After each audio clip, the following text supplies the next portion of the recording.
Assalamualaikum, balik lagi di channel saya. Pada kesempatan kali ini saya mau sedikit mereview mengenai step underbone Nui Racing Project ya. Ini bisa dilihat di depan saya sudah terlihat stepnya. Kalau kemarin sudah saya unboxing, sekarang sudah terpasang ya. Untuk pemasangannya mungkin nggak saya video karena bisa terlalu lama karena ada beberapa kendala ya. Ini bisa dilihat tampilannya seperti ini ya. Ini untuk step yang sebelah kiri ya. Untuk tampilannya kayak gini, saya pilih warna titanium ya, biar matching aja sama rangkanya ya, karena rangkanya udah gold campur campur brown gitu, coklat metalik ya. Jadi cocok lah sama titanium ya. Warnanya nih titanium ya warnanya. Ini yang seri 3 ya. Untuk Nui-nya itu yang monster ya. Nggak tahu kelihatan monster apa enggak gitu kan. Ya kayak gini lah pokoknya jadinya. Ini bisa dilihat teman-teman, PNP banget ya. Ini untuk Ninja RR ya. Jadi tampilannya kalau menurut saya sih menarik gitu kan, karena ada beberapa kelebihan selain bahannya yang kuat dan bagus banget ya. Kalau untuk Nui yang original belinya, ini si stepnya itu bisa belok bisa ditekuk kayak gini lah pokoknya nih. Nih bisa ditekuk kayak gini untuk stepnya.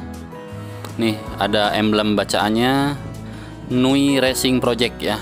Dan ini bisa di adjust ya untuk posisinya itu bisa. Ini kan ada beberapa bolongan baut nih. Ini bisa dinaik turunin dan dipundurin atau dimajuin ya.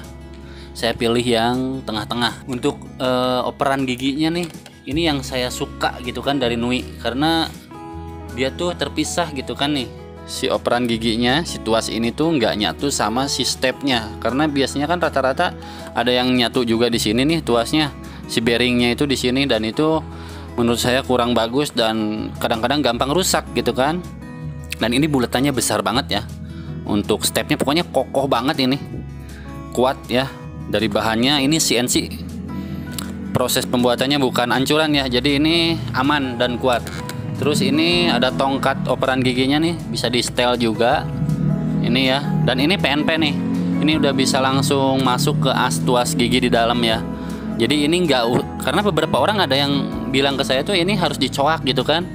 Menurut saya enggak, ini saya enggak dicoak, PNP aja. Yang penting pemasangannya lurus ya, nggak boleh miring. Oke, dan diposisikan aja tergantung kebiasaan teman-teman. Untuk kemiringannya nih, kemiringan kaki itu di sini ya. Nah ini disesuaikan aja, nanti ada setelannya nih di sini, di bawah sini sama di sini ya. Oke, jadi untuk tampilan sebelah kiri kayak gini ya. Kalau menurut saya lumayan lah. Ini harganya kan nggak mahal-mahal juga, ya pertengahan lah, sekitaran 600 ribuan ya. Untuk harga Nui Racing Project ini, mungkin kalau beli online lebih murah lagi. Jadi ini kenapa nggak bikin tutorial pemasangannya, karena mudah ya, dan ini udah PNP. Kecuali kesulitannya itu yang di bagian kanan ya. Lanjut aja ke bagian kanan. Waduh, turun hujan nih, jadi agak berisik, maaf ya. Nah ini dia untuk yang kanannya nih, tampilannya kayak gini ya. Nah ini yang sebelah kanannya. Nah ini tentu banyak banget kendala buat saya, karena saya pasang sendiri. Kalau tadinya mau divideoin tapi lama banget karena kelamaan mikir. Nih untuk kendala saat pasang, kalau yang kiri tadi PNP banget lah pokoknya, nggak ada ubahan apapun. Kalau yang ini ada sedikit penyesuaian, bukan ubahan. Penyesuaiannya di mana? Penyesuaiannya tentu saja yang ganti underbone itu kebanyakan di master remnya nih. Dudukan master remnya walaupun udah PNP, tapi kan presisinya beda gitu kan nih. Terutama ini teman-teman perlu diketahui, kalau pasang underbone itu se-PNP-PNP-nya pasti ada aja dikit-dikit ya untuk disetting ulang ya. Nih situasi ini, tuas ya, tuas remnya, ini tonjokannya itu harus lurus ya, lurus banget nih. Kalau pakai mistar tuh harus dilurusin. Nah ini harus lurus, nggak boleh bengkok ya. Kalau bengkok nanti nonjoknya nggak bener dan pengereman nggak pakem. Harus lurus, maksimal lurusnya. Kalau mungkin miring sekian mili sih toleransi ya, bisa lah. Tapi kalau nekuk banget itu jangan ya, harus diposisikan. Kalau ini udah ada bolongannya ya, dan ini bisa diposisikan aja sih sebetulnya. Terus ini yang paling saya bahas ya di step underbone, karena ini penting banget nih. Ini pertama kali saya ini di adjustnya terlalu belakang, sehingga, dan ini pun saya pakai ringnya terlalu tebal karena ada yang bawaannya ya. Dan ini mentok ke apa namanya, ini mentok ke swing arm ya. Jadi saat shock breaker itu turun atau naik turun, si swing armnya itu kena mentok ya ke si apa namanya, ke si masternya. Jadi ini nih bekasnya nih, bocel-bocel kayak gini, itu kena ya walaupun sedikit gitu kan. Nah akhirnya saya ngakalinya di sini nih. Nah ini ada ringnya tapi kecil ya, cuma ya 2 lah atau 3, disesuaiin biar lurus ya. Ada 2 di bawah juga sama nih, yang di dalam sini ya 2. Jadi itu harus disesuaikan. Terus apalagi nih, karena ininya nggak bisa di setel nih, ini udah bawaannya nih yang batang besi ini. Nah batang besi ini juga penting mempengaruhi ya teman-teman. Nah ini juga kalau saya nggak setel ini, saya ngambilnya dari sini ya, pakai ring nih di dalam sini nih, kelihatan ada ringnya, tapi nggak terlalu tebal lah ya, disesuaikan aja. Yang penting bisa lurus gitu kan sama si tonjokannya, dan nggak mepet ke swing arm. Minimal ada jarak sekitar ya mungkin setengah senti ya, biar nggak ngejeduk ke sini ya saat berboncengan apalagi gitu kan. Nah oke, dan itu aja sih sebenarnya kesulitan saya selama pasang underbone yang sebelah kanan itu, sangat-sangat repot. Terus apalagi kalau ini enggak, ini PNP semuanya udah PNP ya. Nih bisa dilihat tampilannya, menurut saya sangat elegan ya. Jadi warna titanium itu agak kecoklat-coklatan kalau menurut saya, coklat ke hijau-hijauan apa gimana ya, pokoknya warna titanium lah katanya sih gitu. Ini juga sama, bisa ditekuk ya teman-teman.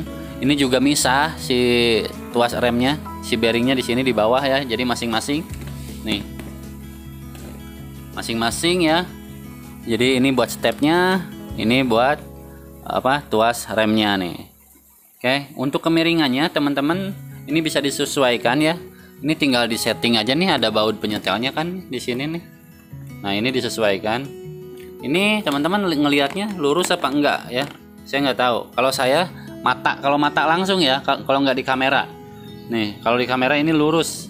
Punya saya tuh udah cukup presisi. Bahkan kalau dipanjangin lagi itu bisa lebih lurus banget. Yang penting jangan nekuk kayak gini posisinya nih, atau malah gini. Nih, jangan kayak gini atau kayak gini atau kayak gini, jangan ya. Jadi minimal ini harus lurus nih. Saya nggak bisa kamerain soalnya. Nah kalau dari mana ya, saya bingung. Dari sini kelihatan nggak? Nah dari sini nih. Nah mudah-mudahan kelihatan. Nah dari sini nih bisa dilihat ini lurus ya, ini lurus.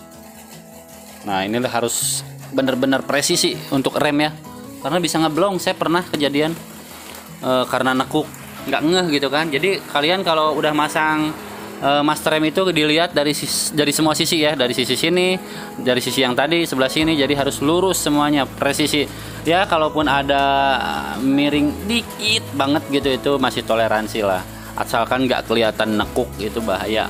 Terus kesulitannya saat pasang ini nih, apa namanya, kabel remnya.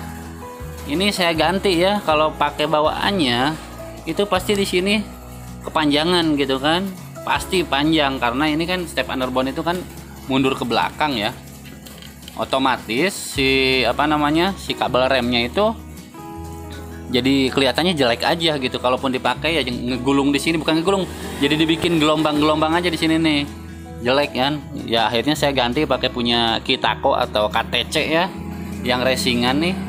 Ini ukurannya 40 cm atau 50, saya lupa. Ini pun masih harus muter nih, bisa dilihat nih, ini pun masih muter. Harusnya yang 30 cm mungkin pas ya. Nah ini pun tapi muternya nggak banyak-banyak, cuma dari sini kabelnya ke sini muter, nah ke sini langsung lurus ya nih tuh. Jadi menurut saya nggak terlalu mengkhawatirkan dan masih enak dipandang ya. Kalau untuk apa namanya, penampungannya ini ke sini ya, nah ke atas, jadi ngumpet di sini nih. Sebetulnya saya nanti mau upgrade juga, mau ganti untuk penampungan minyak remnya, tapi nanti deh. Sekarang upgrade-nya ini dulu ya, untuk stepnya. Dan setelah saya pakai, saya coba semuanya berfungsi dengan baik, nyaman, kokoh banget ya untuk baut-bautnya.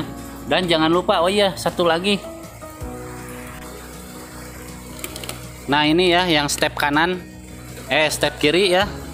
Itu ada satu baut yang saya ganti nih. Yang ini yang paling bawah ya. Yang paling bawah ini memang ukurannya ya, jadinya kepanjangan. Kalau yang ini enggak ya. Ini pas semua. Kalau yang ini kepanjangan. Kalau ini kepanjangan otomatis apa ya? Lebih di sini nih ini. Nah di sini pokoknya di dalam sini tuh ada nongol dikit ya. Jadi kena rantai ya. Akhirnya diganti yang agak pendek. Jadi buat yang pakai motor Ninja terus beli step ini, diperhatikan ya baut L yang ini nih, terutama yang ini. Ini kalau kepanjangan dia nongol kena rantai terus berisik.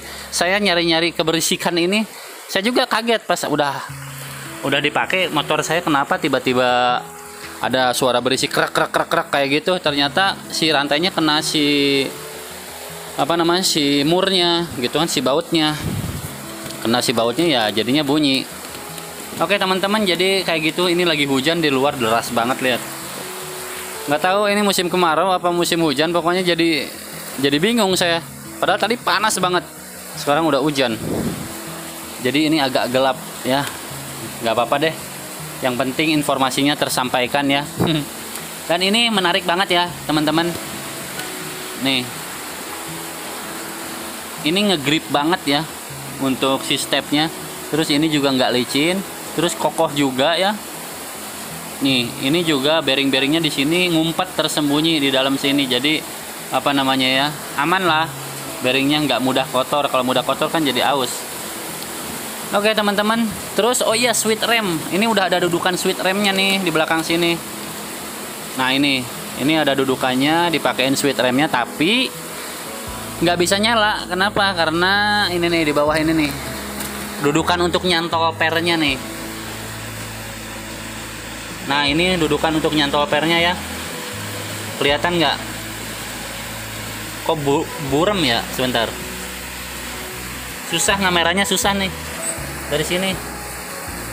Nah ini ya besi ini nih. Nah besi ini tuh kan buat nyantol si itunya bukan nggak berfungsi. Kalaupun ditekan dia cuma geser doang, jadinya nggak narik switch lah pokoknya. Kalau nggak narik switch ya akhirnya nggak bisa nyala lampu remnya. Tapi nggak apa-apa deh, nggak usah dipakai. Oke teman-teman, ini hujannya deras banget. Saya sudahi dulu videonya ya teman-teman. Duh ngeri banget nih hujannya, saya harus masuk ke dalam.